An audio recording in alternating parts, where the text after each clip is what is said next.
thank you again for all of you for joining us for this special evening. It really is beautiful standing up here to look out into this audience, to look out into this packed banquet hall with all of you, with all of your different backgrounds, and just such beautiful colors and just everything else. We're very lucky to be able to come here together and celebrate tonight. And that's what tonight is about. It is about celebration. We are celebrating MAPS and its achievements, and we're happy and proud and honored to have all of you with us celebrating MAPS. Before we continue on, I do want to recognize a few more people and some organizations. So I know it's table dinner time, but can we try to keep the noise level a little bit down? Can I get everybody's attention? I still hear talking a little bit calmer. Thank you so much, everyone. Please continue eating, but I do want to recognize some special people that we have here with us. I already mentioned Manka, who had to leave, but she was here, and she's running for the 45th Legislative District for the State Senate. I mentioned before Hamdi Mohammed, who is here on behalf of Representative Pramila Jayapal, who shared her regrets that she personally couldn't be here with us. She definitely wants to be here with us. She has been a firm advocate and friend of our community for a while now. I was very honored to be able to be her guest to the first joint speech, the joint session of Congress speech that President Trump gave. I was very much honored to be Pramila Jayapal's guest to that. Thank you.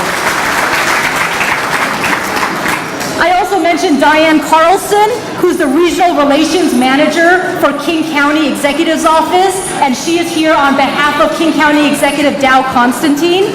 And as I mentioned, King County just approved $750,000 as a fund to be able to help organizations and groups who are doing important work. And I'm very honored and proud that they have selected MAPS Amen as one of those organizations. So thank you so much. We also have Jenna Yang, who's here on behalf of Senator Maria Cantwell. Maria Cantwell herself apologized that she could not be here, but we're very happy to have Gina Yang with us. So thank you.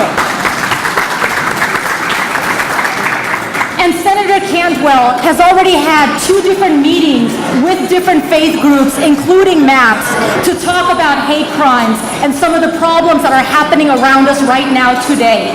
And she helped launch she asked for a national task force to be launched to explore and look into hate crimes and what are we doing to address it. So we're very proud to have her support and to have Gina Yang here on her behalf. Let's give her a round of applause.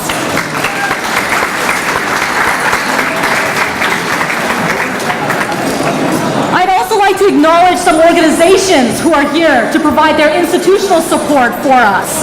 We have, of course, the Faith Action Network, or FAN, and I'm honored to be on their governing board. Everybody, can I get your attention, please? Can we get the conversation level down again? I know it's so hard. We don't often get to see each other, and when we do actually come together, I know we all have so much we want to talk about.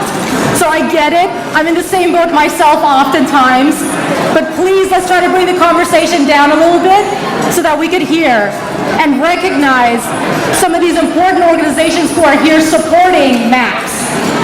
As I was saying, the Faith Action Network, FAN, they have been a firm advocate and supporter. They're over here.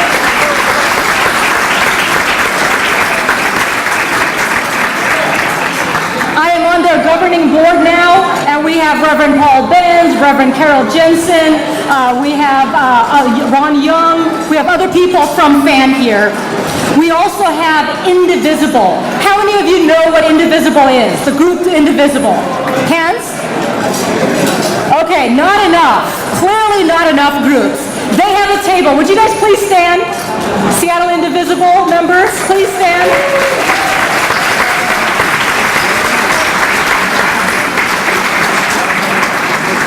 Thank thank you for joining us. They got a table here, and they're working with MAPS Amen to figure out sort of ways that we can collaborate to combat Islamophobia. And Indivisible is a national organization that has local chapters that started in response to the administration and some of the horrible policies that have been proposed. So they are talking about how do we stop some of these horrible policies and prevent them from being implemented, such as the Muslim travel ban. So thank you so much to Indivisible for your support, and looking forward to working with you moving forward on addressing these issues together.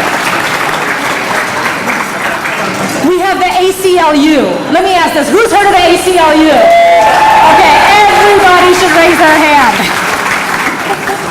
We have the Deputy Director of the local ACLU chapter, Michelle Storbs. Please stand, Michelle.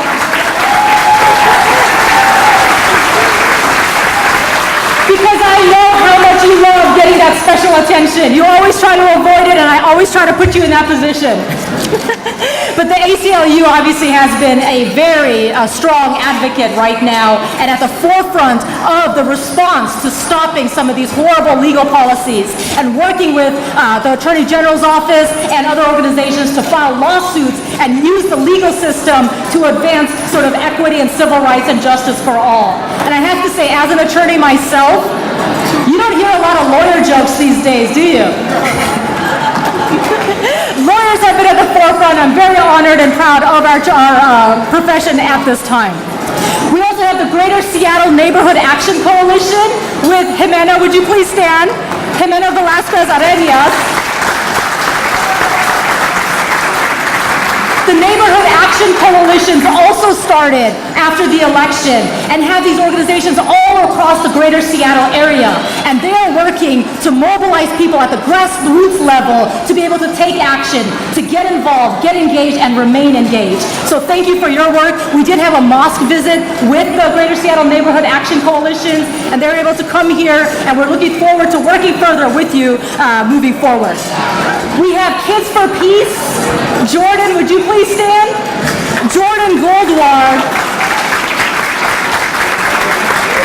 who is the Northwest Regional Director and Global Institute Director of Kids for Peace International.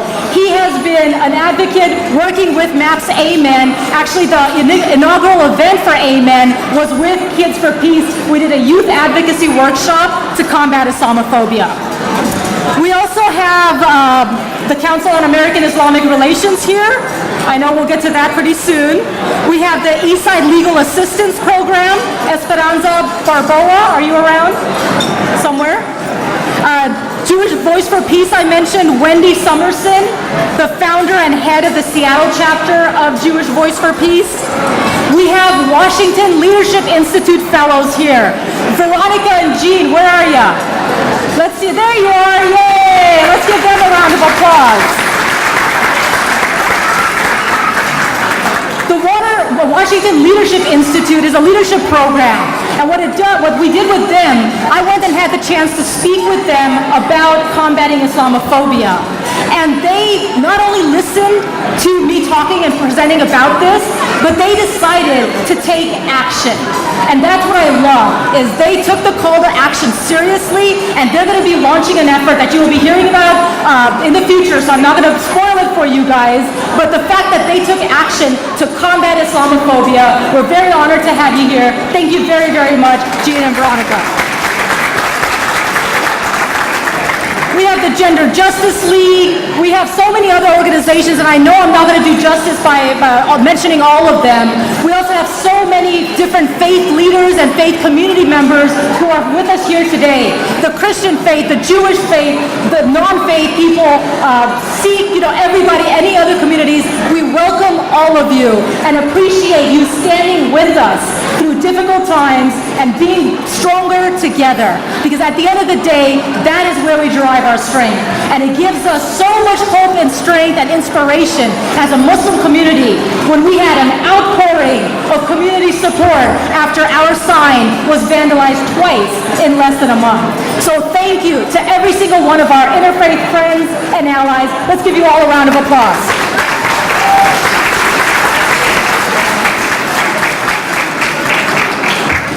On your tables, You should have an annual report. Look for this. This is our annual report where you will get an opportunity to read about all of the wonderful programs, initiatives, efforts of MAPS. And it's at the table, so make sure you grab one of these and get a chance to review the material. We also have actually one more shout out that I want to make sure I do, which is we have some friends, some Syrian refugees who are here with us tonight. They're sitting at that table over there, and unfortunately I do not speak Arabic, but if somebody there can please ask the refugees to stand up so we can give them a round welcome on behalf of MAPS.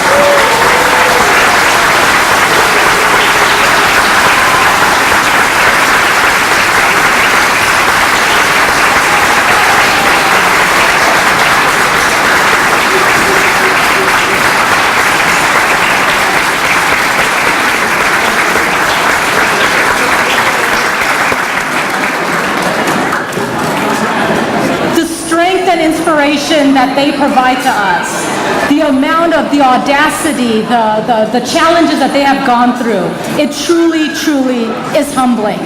And it reminds us of how much sort of the human spirit, how strong it can be.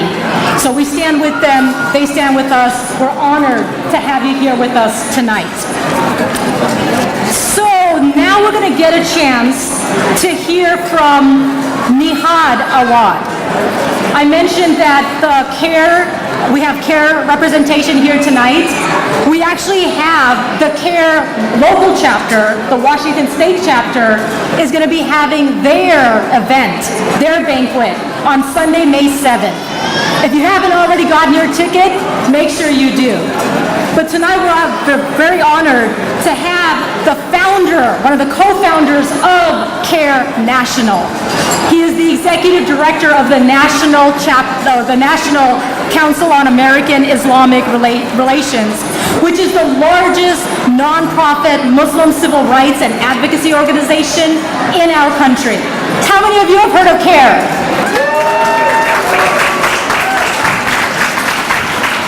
To see everybody's hands go up for that. All of you should know CAIR. If you don't, then you absolutely have to attend the May 7th banquet. In any case, Nihad Awad has frequently been interviewed on national and international media. He has also spoken at prestigious educational institutions, including Harvard, Stanford, and many others. And Nihad actively works with local and national interfaith leaders and organizations.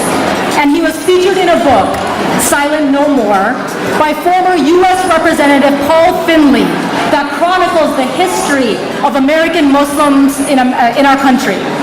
So with that welcome, let's give a round of applause to Nihad Awad.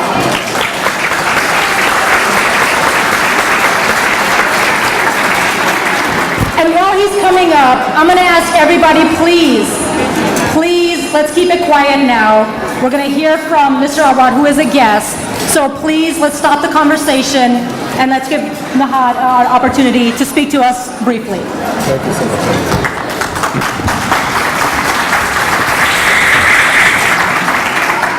Assalamu alaikum wa rahmatullahi wa barakatuh.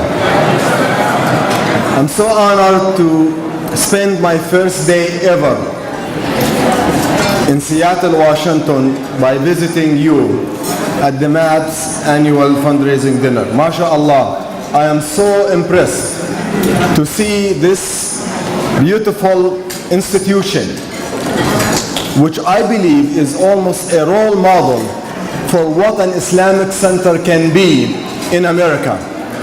MAPS, to me, from the very, very short time I spent touring the place, driving on the highway, seeing the name of MAPS, a Muslim organization proudly displayed on I-405 on the northbound and southbound, adopting a highway. That's how a Muslim organization and the Muslim community should present itself, through public service, through adopting highways, helping our neighborhoods, offering ourselves as American citizens, proud Muslims serving this beautiful country. So I am so impressed to see MABS a Muslim organization, an institution that provides services that all Muslim organizations and mosques should do. The youth program that you have is so effective. You have a legal clinic. You have an effective interfaith initiative. So many initiatives that I believe if all Islamic centers nationwide follow the footsteps of MABS, we as Muslims, we will be in a better place.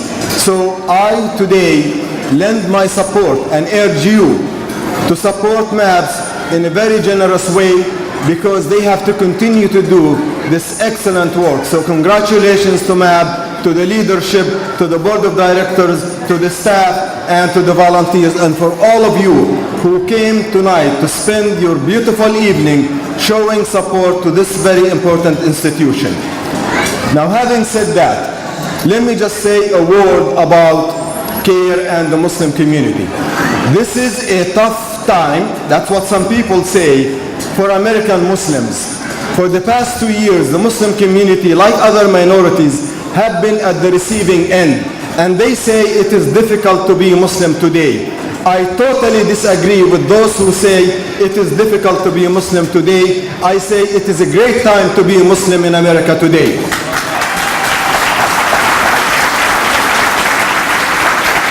The bigotry, the Islamophobia that we witness from the candidates from a particular party over 2 years have shown, unfortunately, the ugly face of America. An America that I don't subscribe to as an American citizen, as a proud American Muslim. An America that should be in the past, that we should never poke fun or intimidate or underestimate or attack a minority just because it is a non-known community. It is not leadership to attack a faith community like the Muslim community, or immigrant communities like Latinos and Mexicans, or even women or people with disability. That is not leadership. That is lack of leadership. Unfortunately, those candidates have succeeded in mobilizing fear and intimidation, and yes, they won certain votes, but they lost the legacy of America. That is the America that we should not subscribe to. However, brothers and sisters, and I will conclude by saying this. In the past few months, we have seen the good America that you and I believe in. We have seen thousands of people standing by American Muslims. We have seen thousands of lawyers and institutions and organizations like the NAACP, like the ACLU, like the Center for Constitutional Rights, like so many organizations and Jewish Voices for Peace, and so many interfaith organizations. We have seen these true heroes in our society stepping up to the plate and going to airports and receiving Muslim refugees and offering them free legal service. This is the America that you and I believe in, and this is the America that we should work and continue to work to build, and this is the future of our community. Ladies and gentlemen, I want to assure you that CAIR is there for you. We have your backs. You have to be proud of being Muslim, and you have to be proud of being an American. There is no contradiction between the two. And that is our faith, that is our country. America is our home, and we are here to stay. We will not be intimidated, and we will hold the Trump administration to the highest standards of protecting all Americans, including Muslims. Assalamu alaikum wa rahmatullah.